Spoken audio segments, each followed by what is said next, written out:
I guess we had that incident at the start of the race where Courage Under Fire, clearly his head contacted the mobile starting gate. And look, we can argue long and hard whether that was what cost him the event. You'll see him here.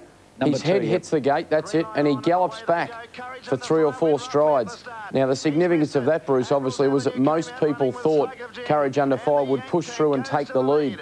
Instead, he ended up towards the rear of the field, had to make a move around them and sit outside the leader.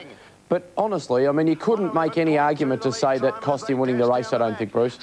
Sulky led, didn't he? He was disappointing in the end. And Shakamaker-J.Justice wisely in the end decided to use his high speed and not make a move until late. We see this is mid-race where Courage Under Fire, De Philippi decided, well, I've got to get closer, and he works him very hard to go outside the leader. That's right, Slug in front. At this stage, you thought the 2 big guns are up front, the 2 favourites. Shakamaker was right back in the field, and it looked as though he was going to be in a lot of trouble from there, but Shakamaker now starts to make a move around them. He's still near last, but he's in the 3-wide trail home.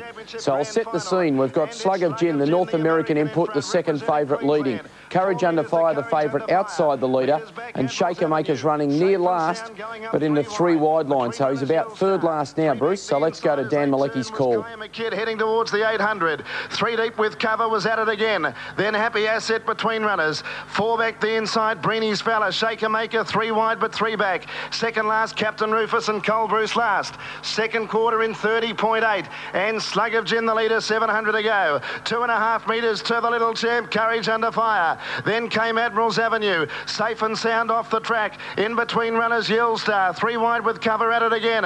Over on the inside, Shakamaker, then Happy Asset, Shakamaker, Breeny's Fella, Captain Rufus, and Cold Bruce last. Heading off the back in 28.3. Slug of Gin led 2 metres. Courage Under Fire second. Right around the outside, at it again, pulling out. 3 wide, safe and sound. Admiral's Avenue awaiting the express post lane. Favourites under the whip, Courage Under Fire. As they turn into the straight, Slug of Gin being swamped. Here comes Shakamaker let loose with a run. Look at him go. Shakamaker hit the lead with J.Justice. He's coming away. Flying Breeny's Fella. It's a Victorian Quinella. Shaker's done it.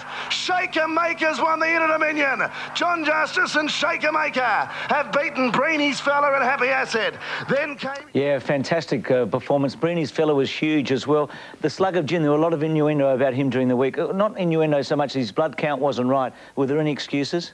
No excuses really made after the race, Bruce. So, well, they did say that he over-raced in the middle stages, but I couldn't really make that as an excuse. He appeared to be travelling down the back straight, but when he got to the top of the home straight, there was just nothing left. That affected the chances of some runners behind him, but really all honours to the winner, Bruce. Yeah, 24 wins from 31 starts and 7 places. One quick one, Courage Under Fire beat Luca Verl and Koyima Kid last week. He probably hasn't come up, and that's the truth. I mean, he was disappointing last night.